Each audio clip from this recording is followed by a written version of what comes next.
¿Ok? ¿Desea hablar, Eric?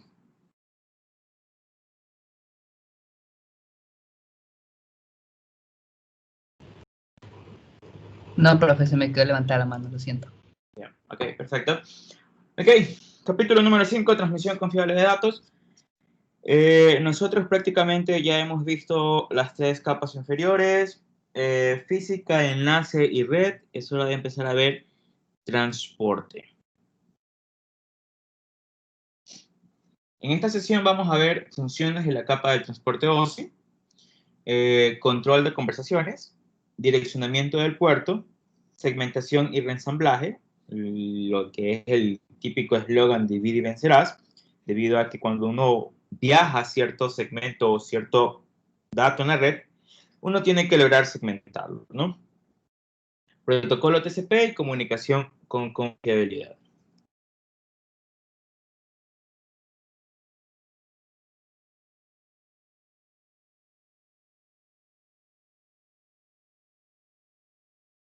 Empecemos.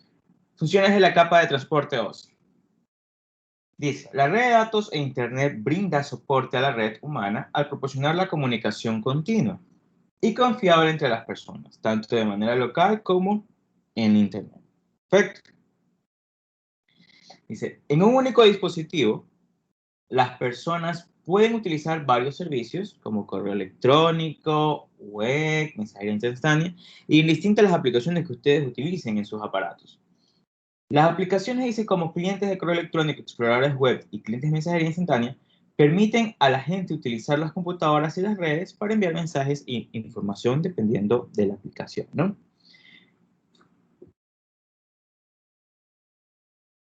La capa de transporte, dice, permite la segmentación de datos. Recuerden cuando estuvimos analizando la primera vez el modelo OSI y vimos cada una de las PDU de la capa. Hemos dicho que la PDU de la capa 4 era segmentos, entonces estamos aquí, ¿no? Hacer una segmentación de los datos enviados por la capa de aplicación.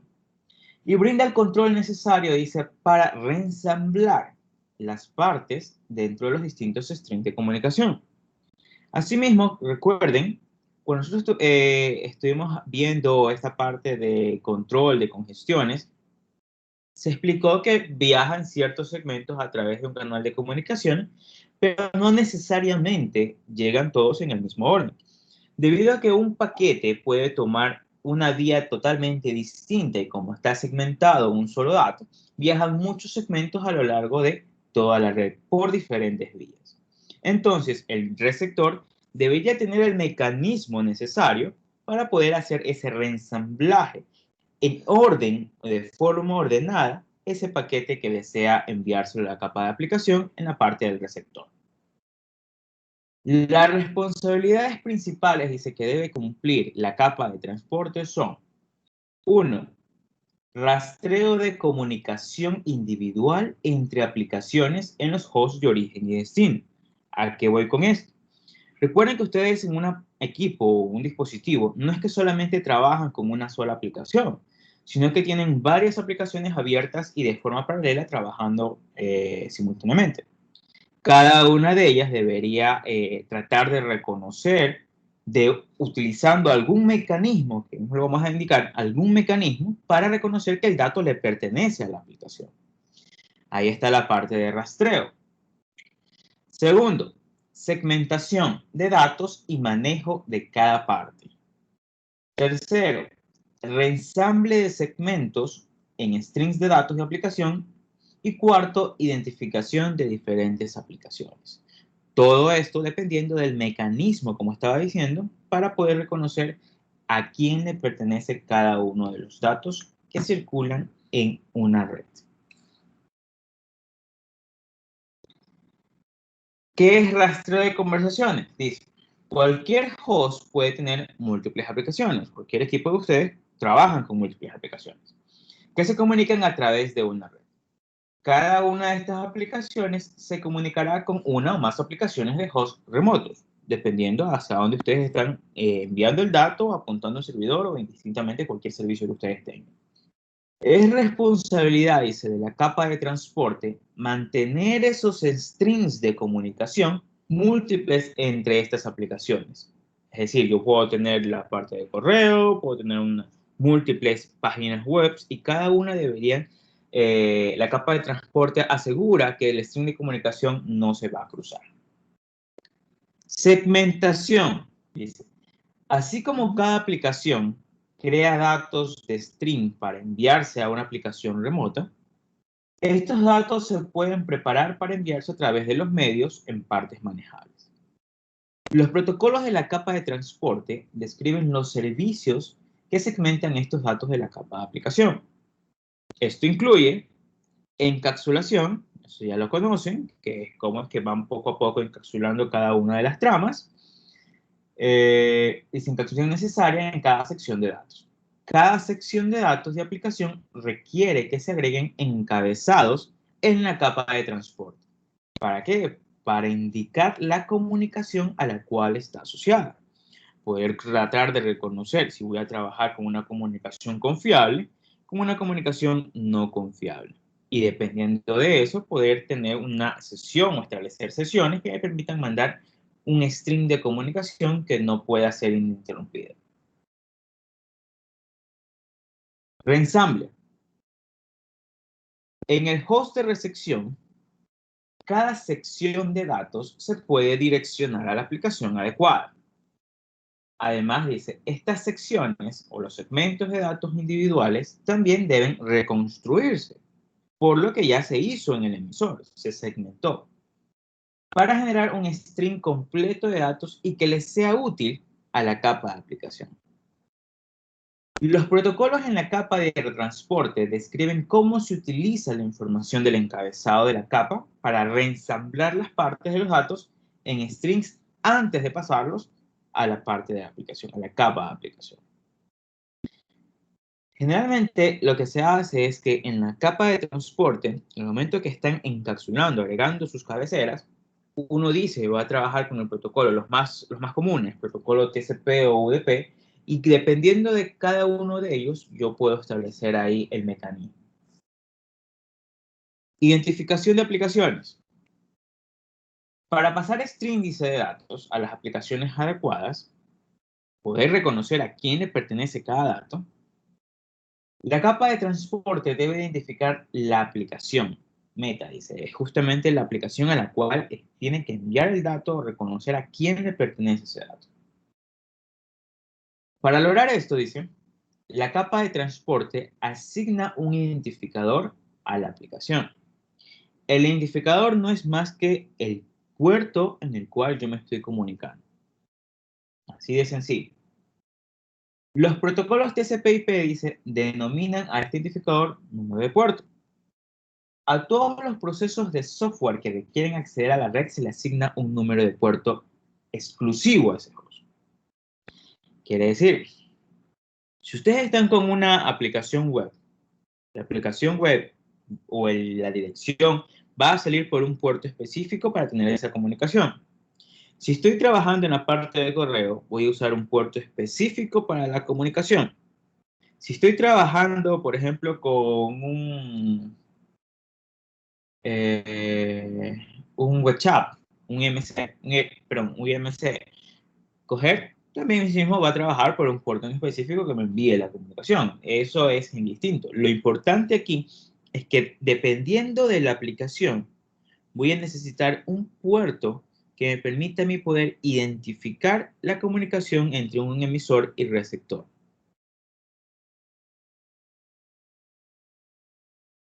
Seguimos. Esta clase es muy teórica, chicos. Si no entienden algo, por favor, me lo indican, aunque la capa 4 es la más fácil de entender, yo creería, así que vamos a ir despacio. Dice, la capa de transporte es el enlace entre la capa de aplicación y capas inferiores, como lo vemos nosotros aquí en el gráfico, ¿no? Nosotros tenemos las capas inferiores y habíamos dicho anteriormente que cada capa se desliga de las funciones de las otras y hace simplemente lo que tiene que hacer esa capa. Y la capa de transporte es el medio entre las capas inferiores y pasarse a la capa superior. Porque en el momento que, digamos, Si un emisor desea enviar información, la capa de aplicación envía el dato, se hace en segmentos y se los pasa a las capas inferiores. La capa de aplicación ni se entera de qué es lo que se está usando.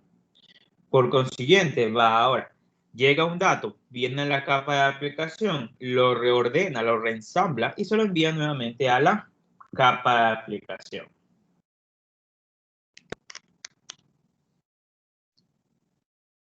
Dice, esta capa acepta los datos de diferentes conversaciones y las pasa a las capas inferiores como partes manejables que se pueden multiplexar de forma eventual en la red. Ahí, una vez que llegan los datos de diferentes aplicaciones, la capa de transporte lo que hace, así mismo, hace segmentos, coge, los pasa a la capa de enlace para que se hagan, la red, perdón, para que sean paquetes, luego se hacen las tramas, luego se envían se hacen bits, se utiliza un medio específico de cable, eso ya es indistintamente acciones de las otras capas que yo esperaría que ustedes ya las manejen muy bien.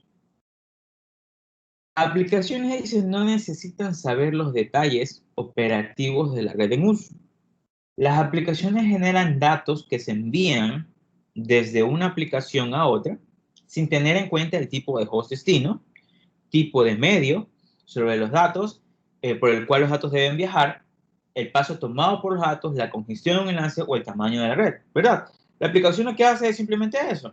Ustedes cuando cogen un correo, colocan el destinatario, colocan la leyenda, el cuerpo y cogen y envían.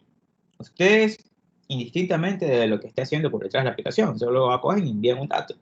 De ahí las capas que vienen ya consiguientes de la aplicación, transporte y demás, son las que se encargarían de hacer todo ese trámite. Además, dicen, las capas inferiores no tienen conocimiento de que existen varias aplicaciones que envían datos en la red.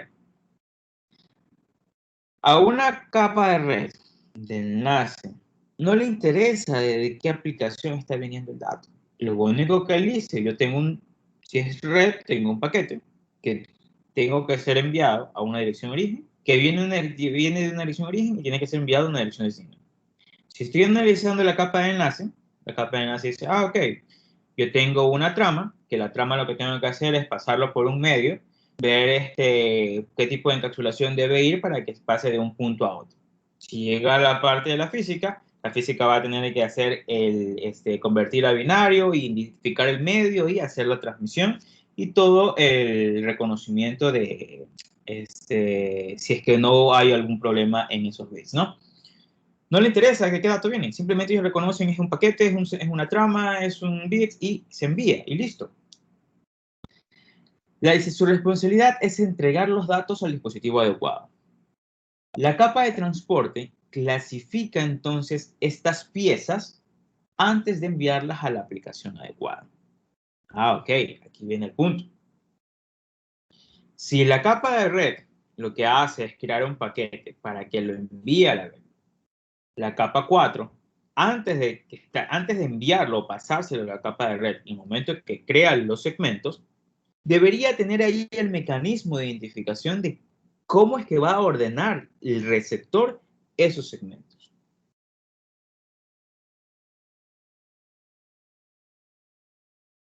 El propósito de la capa de transporte dice, dividir datos en pequeñas partes y enviarlas de origen al destino permite que muchas comunicaciones diferentes se intercalen. Lo que hemos visto es la multiplicación por el tiempo, división o por periodo en la misma red. La segmentación de los datos, que cumple con los protocolos de la capa de transporte, proporciona los medios para enviar y recibir datos cuando se ejecutan varias aplicaciones de manera concurrente en una computadora. ¿Ok? Y si vienen múltiples aplicaciones que yo estoy tratando de conectar, se están comunicándose en mi computadora, en el momento en que se está tratando de enviar, recuerden cuando habíamos visto esta parte de tramas que se envían, cada uno se está mandando de manera segmentada, cogemos, envían los datos y cogen y fluyen a través de la red, ¿verdad? Recuerden que se ponían diferentes colorcitos bien bonitos y pasaban diferentes tramas. Dice, sin segmentación, solo una aplicación, por ejemplo, dice la corriente de video o el streaming, podría recibir datos. Puede no recibir correo electrónico, chatear, mensajería y demás, ¿no? Recuerden cuando estuvimos viendo esa parte. Tenía que yo hacer una segmentación, hacer multiplexación, para que ciertos datos vayan ocupando poco a poco el canal y no solamente envíe un dato de una sola aplicación, sino que envíe múltiples datos justamente si estamos saliendo por una sola vía, ¿no? De ahí, distintamente, si llega a tomar un paquete de diferentes vías a lo largo de la red, ya es, ya es otra cosa. Direccionamiento. Esto, güey.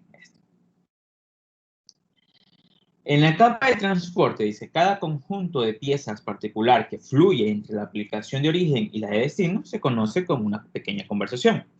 Vienen datos, y fíjense que aquí es la forma de identificarlo. En este pequeño imagen, dice, tengo un verde, va hacia la telefonía. Tengo azul, va a mensajería instantánea. Esto no, creo que es negro, va a la parte de streaming. Esto violeta, por ahí, va a la parte de correo. Naranja, una página web. Y aquí fíjense la identificación. Una naranja va a una página web, una amarilla va a una página web. ¿Cómo es que si yo estoy utilizando una misma aplicación, que es un browser, puedo identificar a quién es que le pertenece exactamente ese dato? Todo va a ser del puerto en específico que yo esté utilizando para poder reconocer a quién le pertenece ese dato. Dice, para identificar cada segmento de datos, la capa de transporte añade a la pieza un encabezado que contiene datos binarios. Este encabezado contiene campos de bits, son los valores de estos campos los que permiten que los distintos protocolos de la capa de transporte lleven a cabo diversas funciones. En sí, dos importantes, la secuencia y el segmento, son los que hay que recordar. Control de conversaciones. Si nosotros ya hemos visto que tenemos 4 cosas principales en la capa de transporte: la segmentación, el ensamble, multiplicación y identificación. Veamos aquí un poquito más de conceptos, simplemente seguir con lo mismo. Segmentación y reensamble. Dice, la mayoría de las redes tienen una limitación en la cantidad de datos que se pueden incluir en una simple PDU. La capa de transporte divide los datos de la aplicación en bloques de datos de un tamaño adecuado.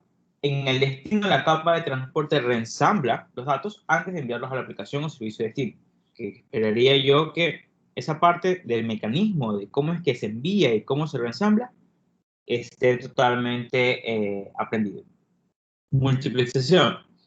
Dice, puede haber aplicaciones o servicios que se ejecutan en cada host. A cada una de estas aplicaciones o servicios se les asigna una dirección conocida como un puerto. Reconocer y acordarse de esto. Siempre necesitan tener un puerto para tener una comunicación en la parte de la red. No solo basta con la dirección. De manera que la capa de transporte determina con qué aplicación o servicio se identifican los datos.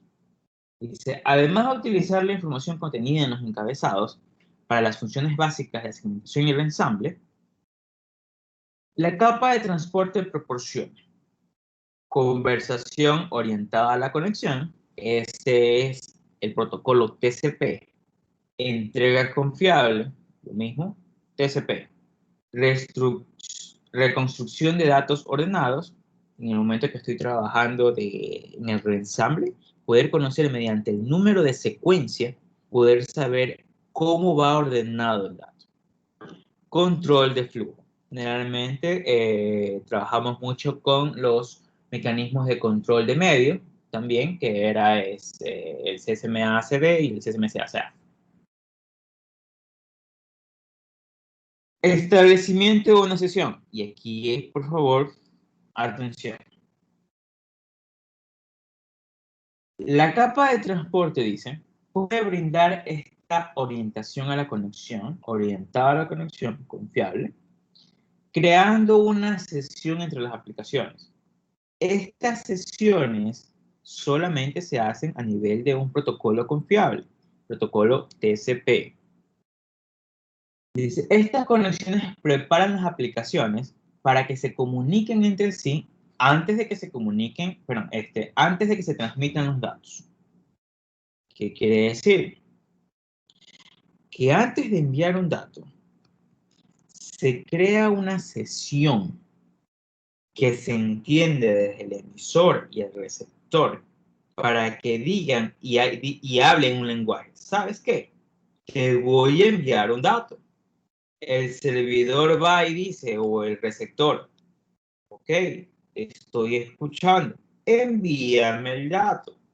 Si le llega a contestar, la capa de transporte pasa los datos a la capa de red para hacer los paquetes y demás y fluye a través de la red. Pero se crea previamente esa sesión entre el emisor y el receptor si estoy trabajando a nivel de protocolo TCP orientado a la conexión. Dice, dentro de estas sesiones se pueden gestionar de cerca los datos para la comunicación entre dos aplicaciones. Ya creé la sesión, entonces puedo manejar lo que hay internamente. Entrega confiable. Dice, por varias razones es posible que una sección de datos se corrompa. Y aquí también podemos utilizar la parte del checksum. O se pierda por completo a medida que se transmite a través de la red. Y ya hemos visto que existen múltiples formas de que se pueda perder un paquete, ¿no? Que el campo TTL llegue a cero, que no alcance al destino, que sea vulnerado en el medio por algún hacker, como ustedes lo quieran llamar, pero que se corrompa. La capa de transporte, dice, puede asegurar que todas las partes alcancen su destino. Siempre y cuando, y esto quiero que quede claro, siempre y cuando estoy trabajando en un modelo TCP, con el protocolo TCP, orientado a la conexión. Haciendo que el dispositivo origen retransmita todos los datos perdidos. Porque si ya tengo una sesión y he establecido la sesión previamente, en el momento en que todos los datos llegan al destino y el emisor le dice, ok, envíe todos, y el receptor trató de ordenarlos o reensamblarlos y dice, no, me falta un segmento, el receptor, como ya tiene la sesión, solicita a la capa, al emisor, que le reenvíe nuevamente ese segmento. Vuelvo a decir, solo siempre y cuando trabajemos con conexiones TCP orientados a la conexión.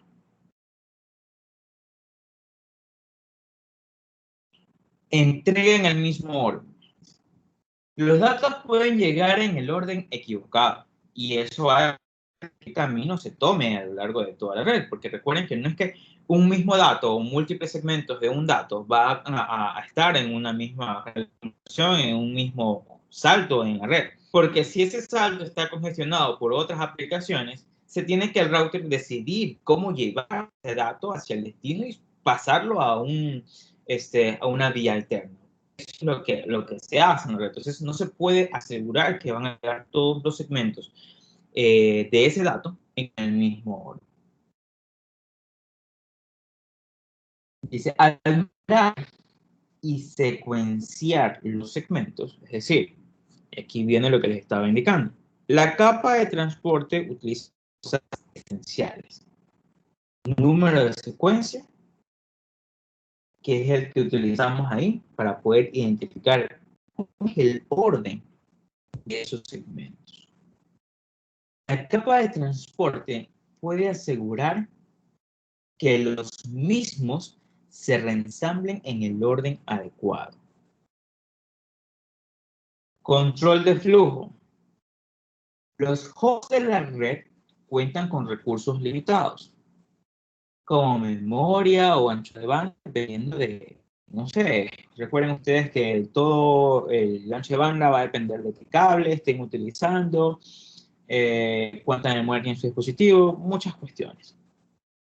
Cuando la capa de transporte advierte que estos recursos están sobrecargados, unos protocolos pueden solicitar que la aplicación que envía reduzca la velocidad del flujo.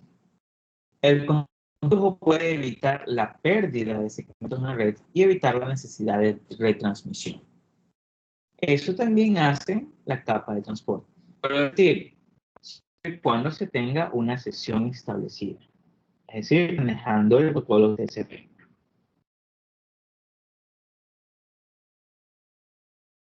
Consulta.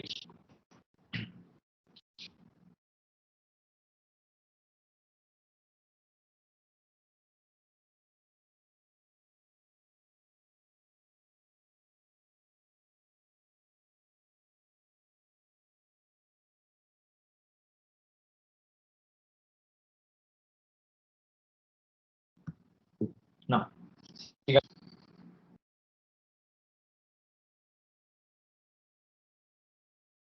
Entonces nos dice, estos procesos de confiabilidad generan un uso adicional de los recursos de la red debido al reconocimiento, rastreo y retransmisión. Aquí viene el problema. Si yo manejo todas las comunicaciones con TCP orientada a la conexión que tengan sesión establecida, vienen problemas de latencia. Para admitir estas operaciones de confiabilidad, se intercambian más datos de control entre los hosts emisores y receptores. Porque si yo ya tengo una sesión establecida, en el cual viene y dicen, ok, estoy hablando contigo, sí, estás hablando conmigo, perfecto, te envío un dato, ok, envíalo, y el receptor tiene que decir, ok, recibí ese dato, por favor, envíame el siguiente, envía el siguiente.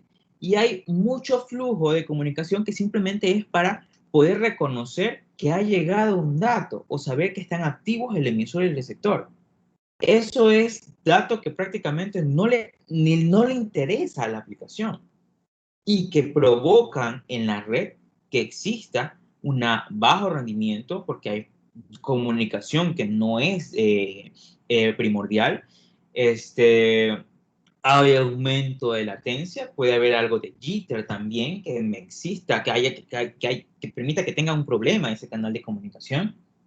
Entonces, he ahí el problema con manejar todo con orientado a la conexión. Esta información, dice, de control se encuentra en el encabezado, obvio, dice la capa. Esto crea una compensación entre el valor de la confiabilidad y la carga que hay en la. Aquí va a depender mucho de los desarrolladores de software. En el momento que ellos estén desarrollando una aplicación y dicen, ok, no sé, yo estoy trabajando con dinero o una aplicación o una función que tenga un ámbito de dato crucial y confidencial y demás, puedo manejar con TCP. Sin embargo, existen otros mecanismos como el protocolo UDP que es no orientado a la conexión y me dice, ok, si no es orientado a la conexión, eso no necesariamente tiene que tener o no tiene una sesión previamente establecida, lo que hace que la comunicación sea más rápida, más fluida. Sin embargo, puede haber pérdida de datos. Entonces, hay pros y contras, pero va a depender mucho ahí ya de los desarrolladores de software. ¿Qué tipo de protocolo de transporte ellos van a usar a cada una de las funciones que tengan en su aplicación? Dice, los desarrolladores de aplicaciones deben elegir qué tipo de protocolo de transporte es adecuado en base a los requerimientos de su aplicación. Como estaba diciendo, si están trabajando con algo de dinero, TCP. Si desean simplemente mandar un broadcast o multicast a múltiples máquinas, un UDP. ¿Qué más? Si en cambio es un dato que necesito que se retransmita o que debe obligatoriamente llevar ese dato entre emisor y receptor, un TCP de forma sincrónica para poder trabajar y decir, ¿sabes qué? Avísame cuando te llegue el dato. Entonces, va a depender mucho de los desarrolladores de software. Esa parte sí es netamente de ellos. Dice, en la transporte existen protocolos que especifican métodos para la entrega confiable, garantizada o de máximo esfuerzo. En el contexto de networking, el envío de mejor esfuerzo se conoce como poco confiable. Y aquí viene la parte de UDP. UDP dice, no, yo soy un protocolo no confiable, hago mi máximo esfuerzo en el coger y enviar los datos, no te aseguro que te va a llegar, pero lo voy a enviar. Si te llega bien, si no, se perdió. Eso también es lo que hace UDP. Entonces va a depender mucho de qué funciones utilice el acelerador. Preguntas.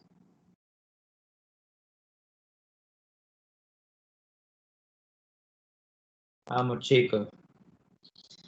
No quiero que sea un monólogo.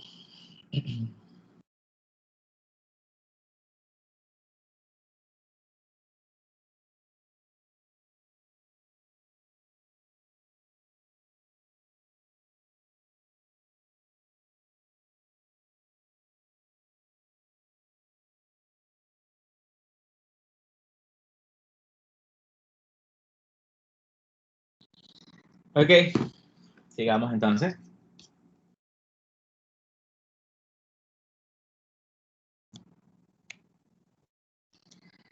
Dice, los dos protocolos más comunes son TCP y UDP. Ambos protocolos gestionan la comunicación de múltiples aplicaciones. Las diferencias entre ellas son funciones específicas que cada uno implementa. La mejor forma de reconocerlo, TCP confiable, UDP no confiable, TCP orientado a la conexión, UDP no orientado a la conexión. Y de ahí ustedes pueden sacar las diferentes características.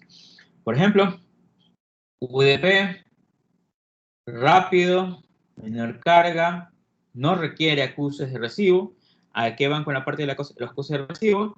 Porque si yo estoy trabajando en una forma de sesión, cada vez que yo envío un dato, cada vez que trato de decirle al receptor que me esté escuchando, el receptor debe mandarme un ACK, un acuse de recibo, para yo saber que sí está escuchando, que sí recibió el dato. ¿Okay? Entonces, UDP no utiliza eso. No realiza el reenvío de datos perdidos. Ahí está un problema. Si un dato se pierde, el receptor o el desarrollador debe aplicar algún método o utilizar algún mecanismo que le permita reconocer o tratarle de decir o enviarle al emisor, hey, mándame el dato porque no lo he recibido. Entrega los datos a medida que los recibe. ¿Ok? Quiere decir, llegan los datos, lo recibió la capa de transporte en el receptor, coge y lo entrega a la aplicación. Es bien utilizado en aplicaciones de streaming y de telefonía IP. Por otro lado, TCP, orientado a la conexión y confiable. Dice, confiable, hay acuse de recibo. Si tenemos acuse de recibo, ¿qué indica? Que va a haber de por medio una sesión previamente establecida entre el emisor y el receptor para que envíen los datos. Y el acuse de recibo, cada vez que el emisor envíe un dato, el receptor le va a estar diciendo, recibí el dato, ok, me enviaste un dato, lo recibí, ok, ya no quieres tener una sesión conmigo, ok, chao. Hay esa conversación entre el emisor y el receptor. Reenvío de datos perdidos, porque si no le llega un dato para poderlo reordenar, el receptor mediante la sesión lo debe solicitar. Entrega de datos en el orden en que fueron enviados. Si a UDP le llega un dato totalmente desordenado, UDP lo va a entregar. TCP va a esperar para que entrega de forma ordenada los datos.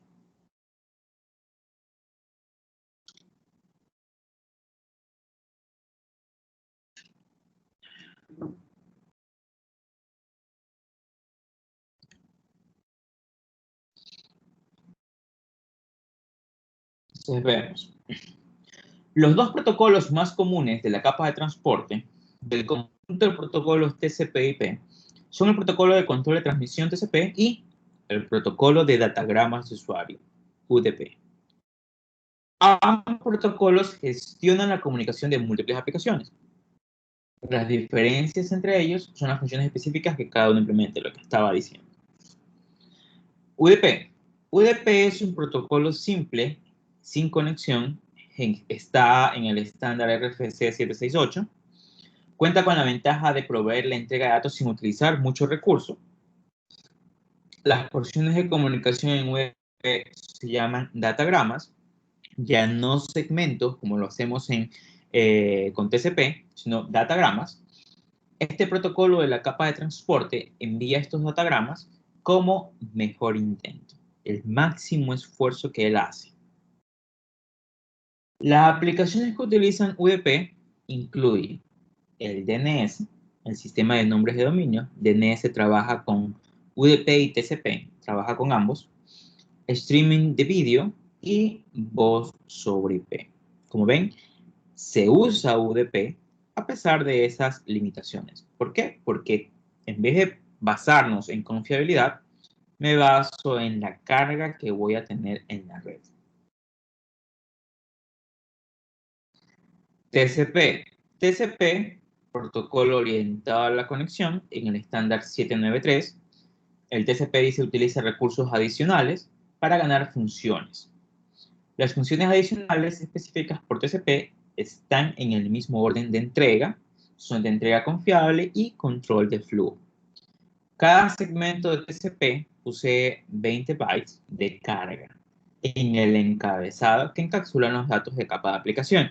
Sin embargo, UDP tiene solamente 8 bytes de carga. Es ahí la diferencia. Si se fijan, es mucha más información que viaja con TCP que con UDP. Cuando yo trabajo con TCP, las aplicaciones que pueden ustedes encontrarse que trabajen con TCP es un browser, un explorador web, una aplicación web, correo electrónico, transferencia de archivos con el protocolo FTP. Y estos serían los encabezados de TCP-UDP. Como ven, TCP es 20 bytes, UDP 8 bytes.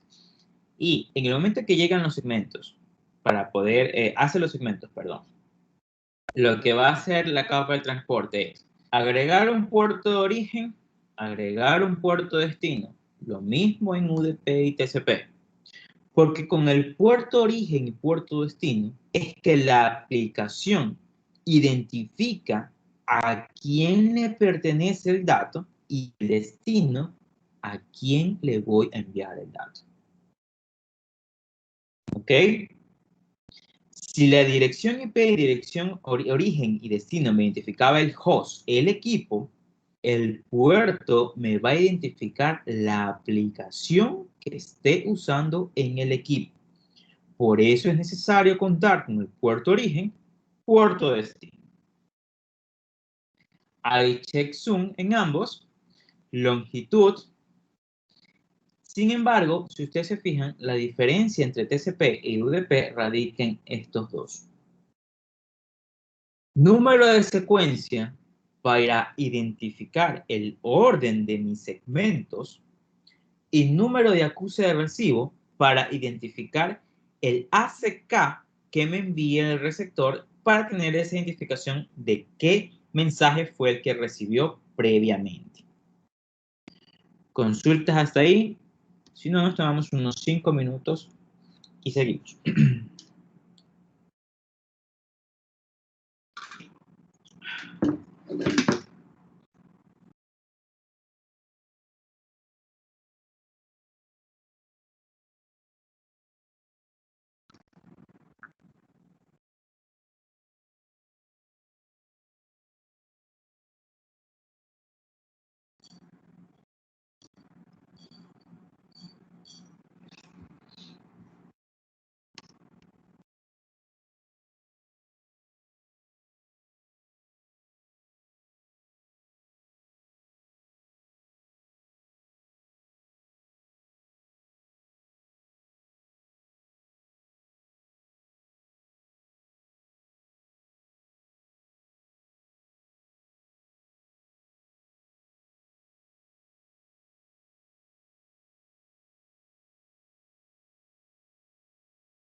Ok, seguimos.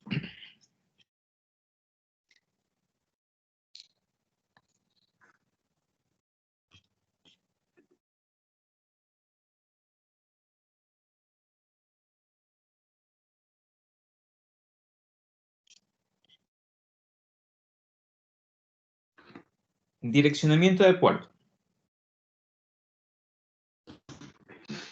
Dice, hay diversos tipos de números de puerto.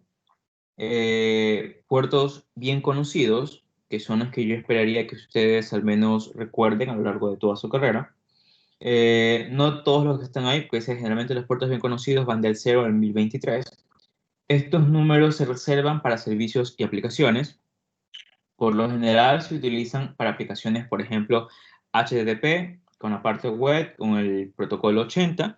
En la parte de POP o SMTP, con el 110 o el 443, depende si estoy trabajando con IMAP. Telnet, el puerto 23. SMTP, el puerto 22. Va a depender de qué tipo de aplicación estén utilizando, ¿no? Al definir estos puertos bien conocidos para las aplicaciones de los servidores, las aplicaciones cliente se pueden programar para solicitar una conexión a dicho puerto y su servicio asociado. Entonces, generalmente ya son protocolos, perdón, son puertos ya establecidos como estándar, podemos decirlo, en el cual si tú vas a trabajar con web, es de ley el 80. Si estás trabajando, no sé, POP o IMAP, SMTP, que es la parte de correo, 110, 443 creo que era el otro, SMTP les dije que, perdón, SSH, el puerto 22, Telnet 23, FTP el 2021. Va a depender mucho de la aplicación que yo voy a usar. Puertos registrados. Los puertos registrados van del puerto 1024 al 49151. Estos números de puerto, dice, se asignan a procesos o aplicaciones del usuario. Estos procesos son simplemente aplicaciones individuales que el usuario elige instalar en lugar de aplicaciones comunes que recibirían un puerto bien conocido.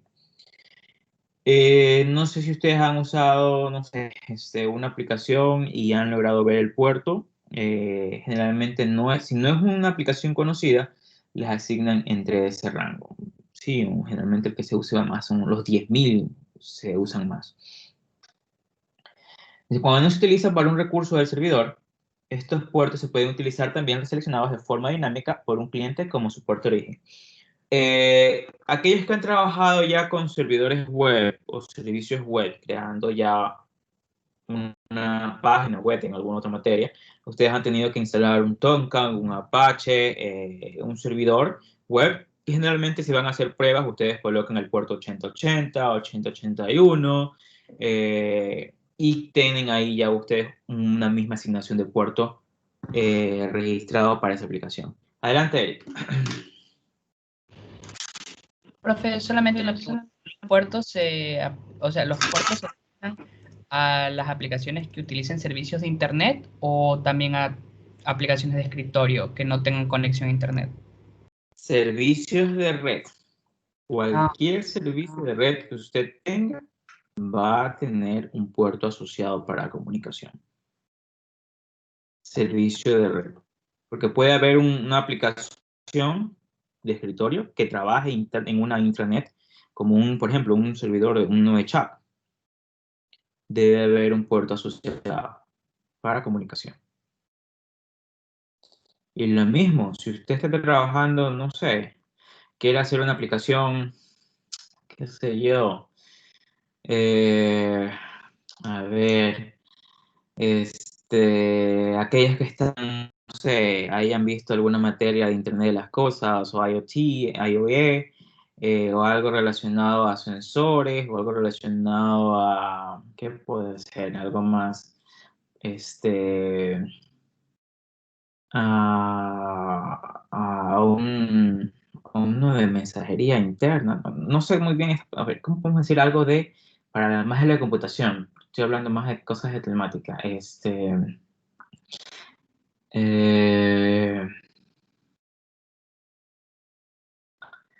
Podría ser algo que realmente sé que tienen que ver también. No sé, los de computación ven sistemas embebidos. No estoy seguro de eso.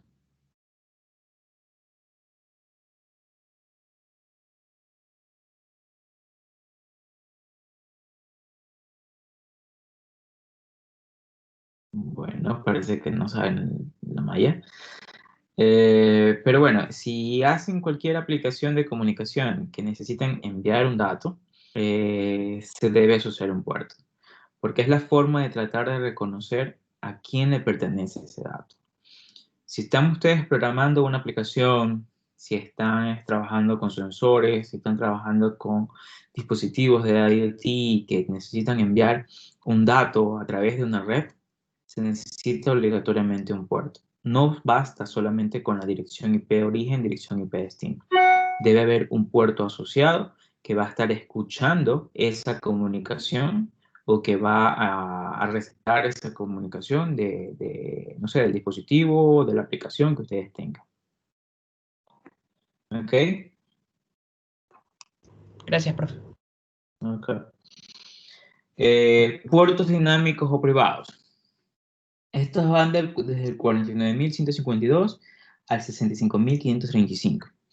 Aquí pongo un ejemplo. Yo estoy ahorita diseñando una aplicación, un software, que trabajo con múltiples canales de comunicación para tener sensores y coger y que reciban datos. Como estoy trabajando ahorita internamente en mi máquina simplemente y creo canales de comunicación, yo esa parte no la especifico. La máquina, en el momento que me crea los canales de comunicación, me da valores entre el 49.000 en adelante. Me los crea de forma dinámica y como simplemente, no es que yo programe el canal de comunicación, sino más bien que simplemente digo que va a viajar por de un punto a otro y la máquina mismo me asigna ese puerto. Y ella se entiende por dónde debería enviar. Por eso la parte dice puertos dinámicos, que son elegidos al azar en el momento que se tienen que utilizar. No es que yo lo asocio, no es que yo lo configuro, sino que la máquina me los asigna.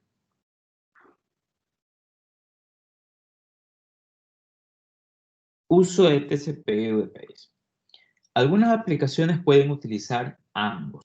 Por ejemplo, el bajo gasto de UDP, que es no orientado a la conexión y es más rápido, efectivo en el momento de enviar un dato, permite que DNS atienda rápidamente varias solicitudes de clientes. Si yo tengo un servidor DNS y generalmente es único, no es que tengo muchas instancias de ese servidor. El servidor DNS tiene almacenado el swap entre un nombre y una dirección IP. En el momento en que se recibe, no es que recibo simplemente una solicitud de un cliente, sino son múltiples clientes que me están tratando de llegar a mi servidor para poder decir, ok, ¿a qué dirección IP yo debería conectarme? Son bastantes. Entonces, generalmente utilizamos UDP. Sin embargo, dicen, a veces el envío de información solicitada por un cliente en un servidor DNS puede requerir cierta confiabilidad. A eso se le conoce generalmente, también pueden utilizar TCP. En este caso, dice, el número de puerto bien conocido es el 53 y lo utilizan tanto para TCP o UDP. Es el mismo puerto que se usa en ambos protocolos. Por ejemplo, tenemos ahí los puertos bien conocidos, registrados, privados o dinámicos.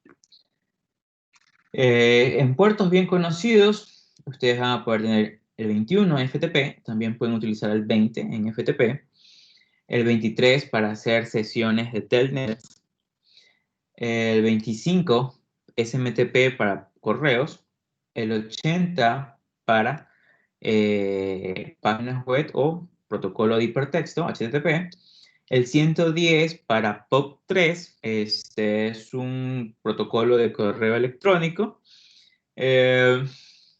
Podemos decir que tiene una diferencia con el IMAP, que es el 143, que la veremos cuando veamos la capa de aplicación. No quiero entrar tanto a eso.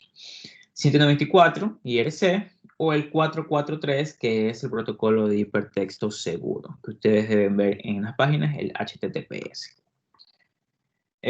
Puertos registrados, por ejemplo, ya este no se usa, pero sigue siendo este. El 1863 para el Messenger, el 2000 para trabajar con Cisco a nivel de voz sobre IP.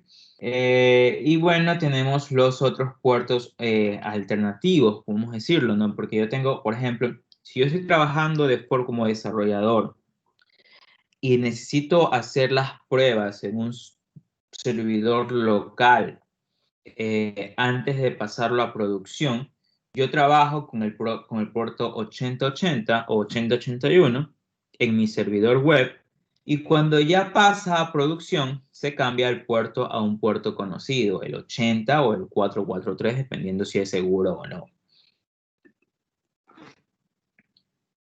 Si estamos hablando de UDP, por ejemplo, tengo el TFTP, que es el puerto 69, 520 en RIP. Tengo el 1812 para Radius. Radius es un protocolo de autenticación muy utilizado en las empresas, y también en SPOL también lo utilizan para poder reconocer el usuario de SPOL, en el cual está conectado generalmente en las impresoras, en las máquinas, utilizan un servidor Radius. O un servidor LDAP también. 5004 RTP o 5060 un SIP, voz sobre IP.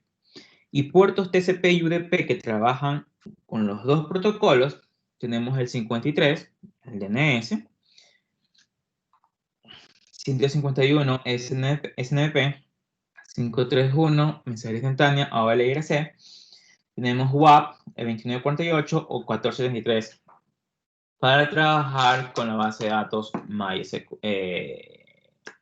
Microsoft SQL, Microsoft Server, perdón, SQL. ¿Cómo ustedes pueden ver qué puertos están siendo utilizados? Para eso existe la herramienta netstat. Así que, por favor, vayan a su máquina, coloquen el comando netstat y les debería empezar a aparecer las sesiones establecidas en su máquina. ¿Cómo lo identifican? Dice, yo tengo TCP. Actualmente no estoy enviando ni recibiendo nada.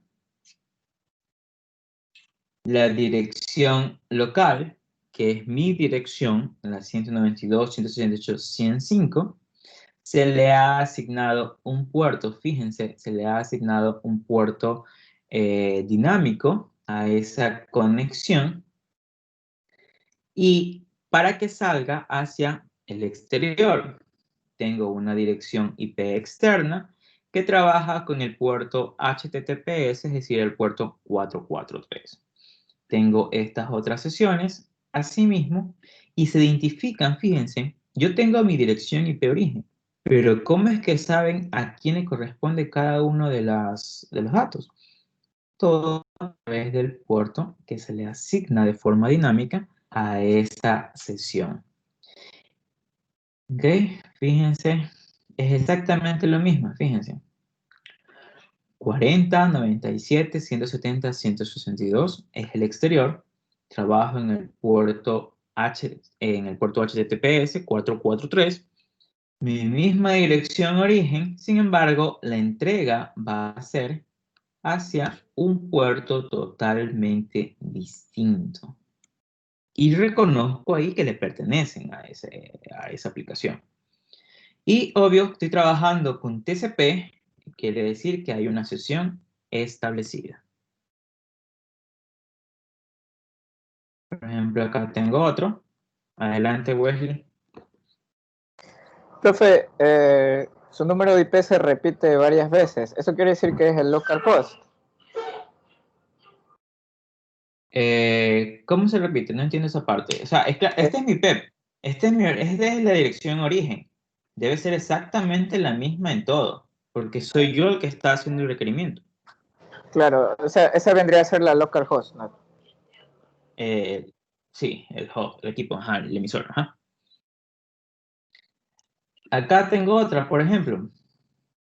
Yo, la 192.168.100.5, puerto 5092, hacia una dirección que está siendo enmascarada por un nombre, pero yo puedo reconocer que es el protocolo IMAX, que quiere decir que estoy trabajando en la parte de correo, el 143, y la sesión está establecida. Lo mismo acá, IMAX, HTTPS. Bueno, solo IMAPS y HTTP y HTTPS están ahí. Eso es a nivel de TCP y ustedes acá pueden ver lo que es UDP.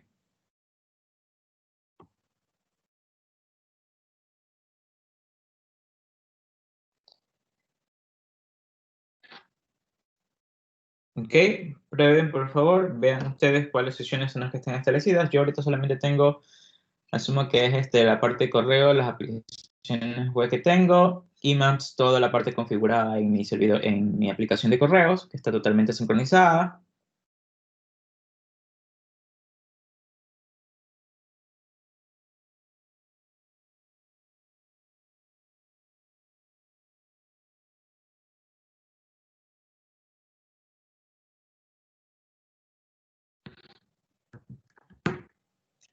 Entonces aquí tenemos, ¿no? Protocolo TCP. Puerto de origen 3126, que eso es justamente puerto de origen. Dirección o nombre de host remoto en el foreign address. Puerto destino, este. Y si se ha establecido o no una comunicación, pueden ustedes tener established o, por ejemplo, aquí están esperando. Están wait. Consultas. Entonces, más abajo salían puros asteriscos. ¿Asteriscos por qué? Esto significa todos contra todos. La dirección, recuerden, la default, 0.0.0.0. Eso es, asterisco, punto asterisco, asterisco, punto asterisco.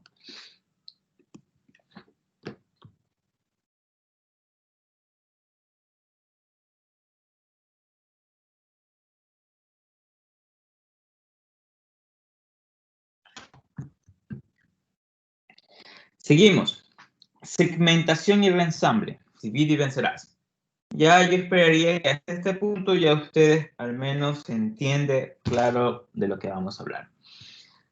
Algunas aplicaciones transmiten grandes cantidades de datos. En algunos casos, muchos gigabytes. Resultaría poco práctico enviar todos estos datos en una sola gran sección. Por eso es que se crean los segmentos. No puede transmitirse ningún otro tráfico en red mientras se envían estos datos, porque el canal estaría totalmente utilizado hasta que se transmita toda esa cantidad de gigabytes. Una gran sección de datos puede tardar minutos y hasta horas en enviarse. Además, si hubiera algún error, dice, el archivo de datos completo se perdería. Imagínense si estoy tratando de ver gigabytes y en el último segundo se pierde la conexión. Perdí todo el tiempo transmitido. Los dispositivos de red no cuentan, dice, con buffers de memoria lo suficientemente grandes, es decir, la cola no es de tan grande tamaño como para almacenar esa cantidad de datos durante la transmisión o recepción. El límite obvio va a variar dependiendo de la tecnología, del router, si hay un Pro, si hay uno marca Patito, no sé, va a depender mucho de eso. Y más que nada también del medio físico, ¿no? Si solamente tengo un cable de 100 o uno de giga. Dividir los datos de aplicación en partes asegura, a que estos se transmitan dentro de los límites de los medios y que se puedan multiplexar en el medio, ¿no? Si yo tengo múltiples aplicaciones, hago segmentos, y recuerden cuando estuvimos viendo la parte de segmentaciones, que tenían muchas técnicas de hacer la multiplicación por corte, por fragmentos y algo bien bonito para poder depender de cómo es que voy a enviar ese dato. Por lo tanto, bytes que van a fluir en la red. En TCP, cada encabezado de ese segmento contiene un número de secuencia. Este número de secuencia, y aquí es, por favor, mucho cuidado. Este número de secuencia permite que las funciones de la capa de transporte del host de destino reensamblen los segmentos en el mismo orden en el cual se transmitieron. ¿Qué es lo que les está diciendo? El número de secuencia. Esto asegura que la aplicación de destino tiene los datos en la misma forma que el emisor los planeó, que los trató de enviar. Aunque los servicios de UDP rastrean también las conversaciones entre las aplicaciones, no están preocupados por el orden en que se transmite la información o por mantener una conexión. No hay sesiones. No existe un número de secuencia en el encabezado UDP, lo que ya vimos. UDP es un diseño simple que genera menos carga que TCP, lo que produce una transferencia de datos más rápida. Por eso es que se utiliza bastante en streaming de vídeo. Netflix usa más UDP que TCP.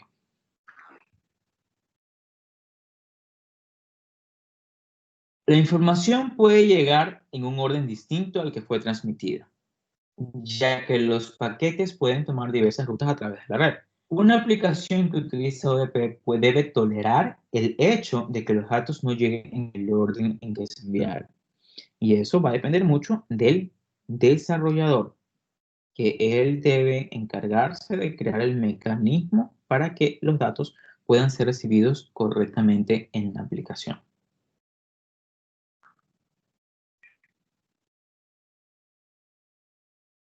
Protocolo TCP, comunicación con confiabilidad. Nosotros ya hemos visto más o menos el encabezado que vamos a agregarle al que va a tener cada uno de los segmentos. Hemos dicho que tienes el puerto de origen, puerto destino, secuencia y número de acuse de red.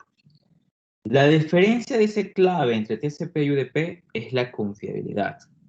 La confiabilidad de la comunicación TCP se lleva a cabo utilizando sesiones orientadas a la conexión.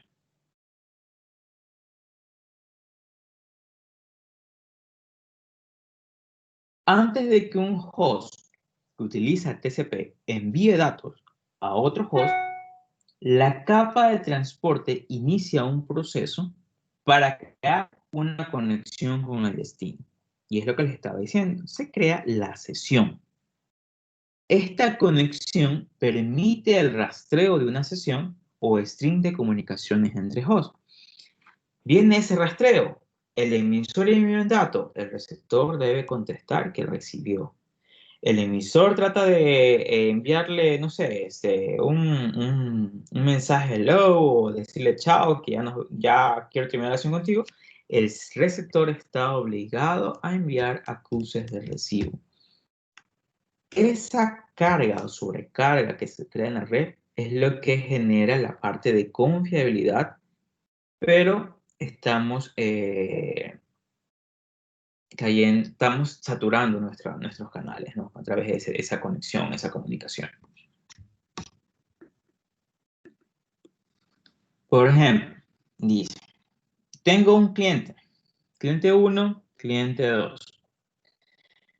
Él está trabajando con HTTP. Él está trabajando con SMTP, correos. Se le asigna un puerto origen, 49.152. Se le asigna un puerto origen, 51.152. Puerto destino. Si voy a trabajar con HTTP haciendo una solicitud HTTP, quiere decir que me voy a conectar al puerto 80. Si estoy trabajando con SMTP, correos, quiere decir que me voy a conectar al puerto 25. Y fíjense, es un mismo servidor, una misma máquina. Le llegan datos de diferentes aplicaciones. La única forma de reconocer eso es con el puerto. Tienen la misma dirección. Dirección de destino será exactamente la misma. Pero reconocer a quién le pertenece el dato, el puerto. ¿Ok? Dice,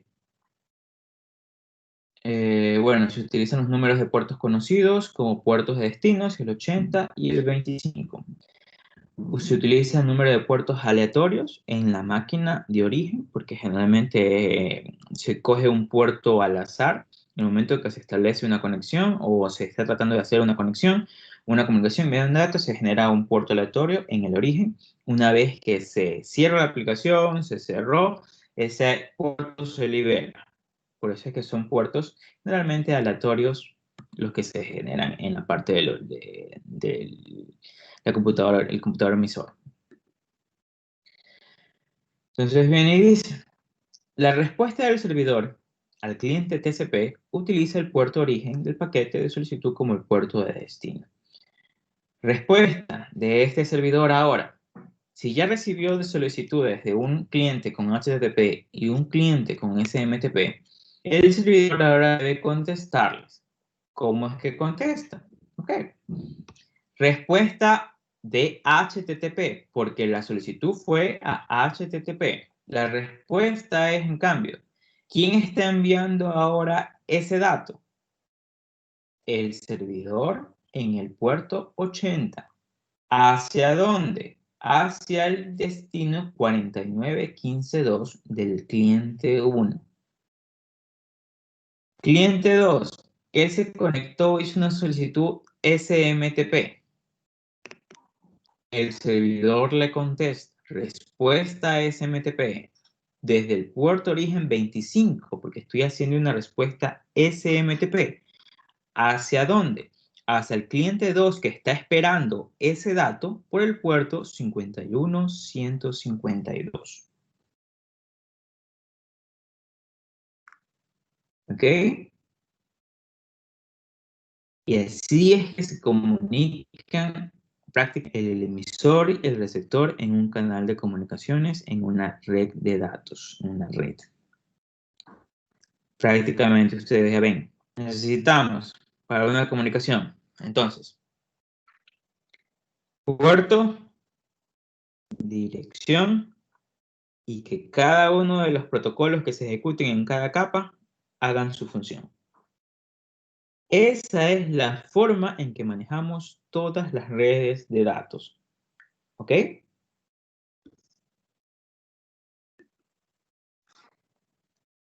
La sesión, que sería lo último.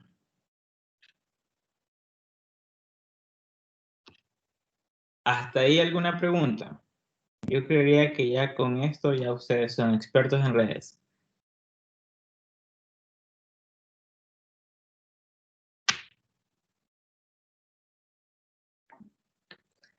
Las sesiones. Establecimiento y finalización de la conexión TCP.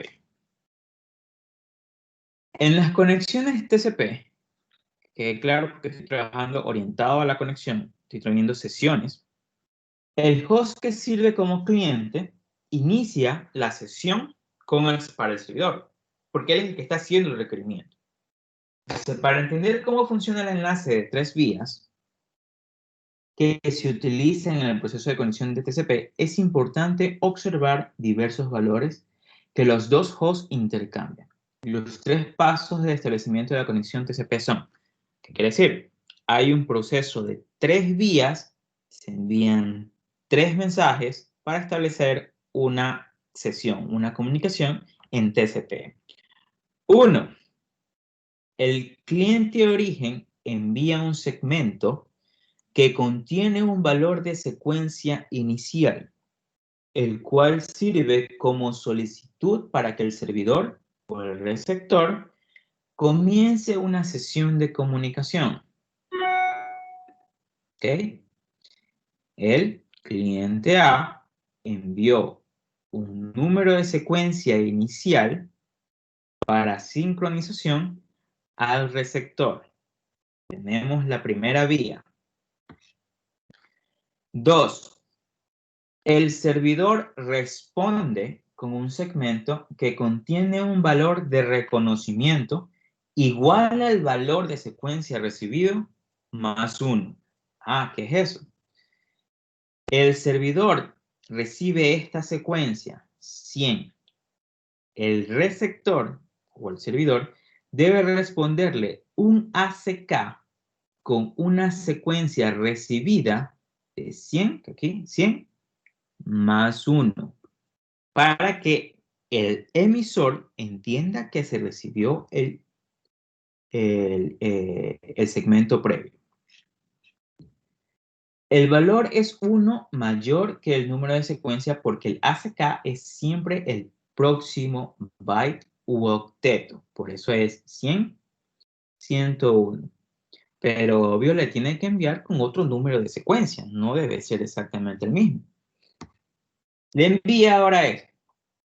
Le envió un número de secuencia, un ACK, un acuse de recibo del valor de secuencia recibido más 1 en forma de sincronización, porque estoy trabajando orientado a la conexión, y ya es un ACK.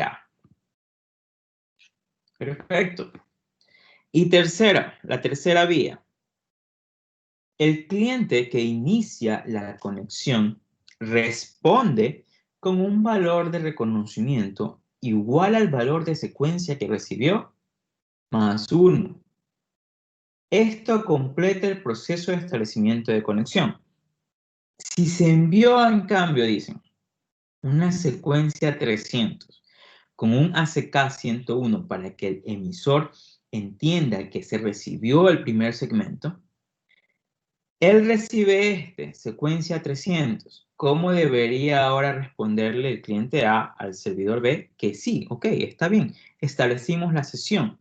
Es la secuencia 101, la que sigue, ACK 300 más 1, establecido. Y tenemos ahí el proceso de 3 vías que utiliza TCP para crear la sesión en un canal de comunicación orientado a la conexión. El emisor envía, receptor envía ACK y luego el emisor envía un ACK. Y siempre es la secuencia más 1 en el ACK. ¿Ok? Eso es para establecer una sesión. Para establecer, en cambio, para la finalización de una sesión, hay que hacer este mismo paso. Dice, se hace referencia a estos campos por medio de señaladores porque el valor de uno de estos campos es solo un bit y por lo tanto solo tienen dos valores, 1, 0. Estamos hablando de la parte de las secuencias. Cuando el valor de un bit se establece en 1, indica que la información de control se incluye en el segmento. El 100 a 101, 300, 301, lo que pasó en la parte de establecimiento. Los señaladores se intercambian para terminar una conexión TCP mediante un proceso de 4 pasos. Ok, fíjense. Si establecer una sesión fueron 3, terminarla son 4 pasos. Primero, se envía el emisor un mensaje de finalización de sesión. El receptor lo recibe.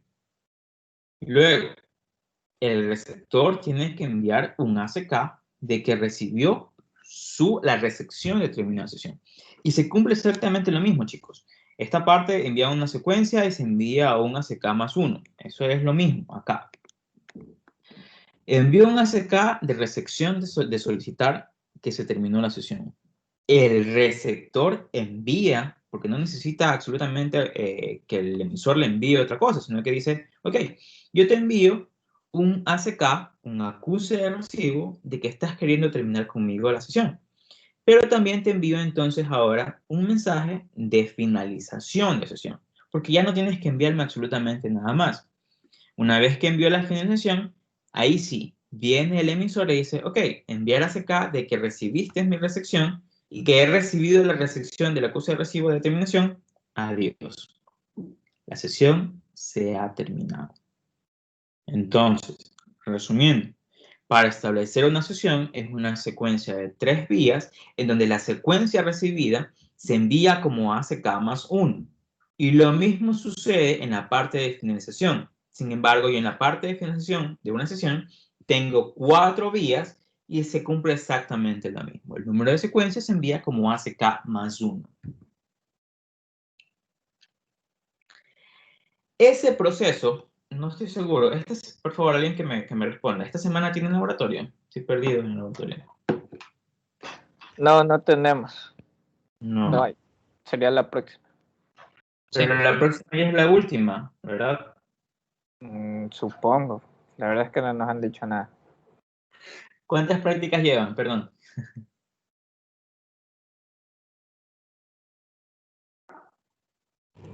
Espérese un ratitito. Llevan 6. Yo creo que sería la última, porque de Sí, ahí ya es la... creo que una semana. Llevamos Ajá, 6 lleva prácticas, 6. sí. Perfecto, asumo que es la última. Entonces, ustedes ya tuvieron que haber visto Warshak, ¿verdad? Sí. Perfecto, porque justamente a esto es lo que viene. Ustedes cuando hicieron Warshak y trabajaron con el Warshak, ustedes hicieron puras solicitudes a aplicaciones, creo que fue Google, hicieron solicitudes para ver qué es lo que se estaba recibiendo y capturar todos esos paquetes que estaban fluyendo en la red. Y se les indicó que ustedes tenían que observar la comunicación de 3 vías, 4 vías de inicio y de sesión.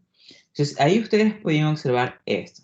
La transmisión tenía el puerto origen, destino, puerto 80, número de secuencia, 0, y ustedes podían ir a recibir la parte de acá, el establecimiento de sesión. Aquí está. Número de secuencia, fíjense, 440, y el número de ACK 414. Va a depender de cuáles estén analizando, ¿no? Pero de esa forma que ustedes podían haber observaron cómo es que hacía ese establecimiento de sesión en una de 3 vías o 4 vías, dependiendo si era inicio o finalización.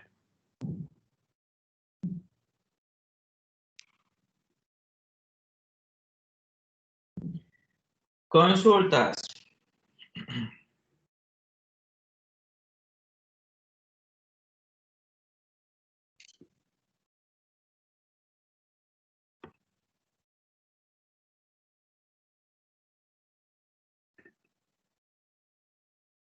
Preguntas, chicos.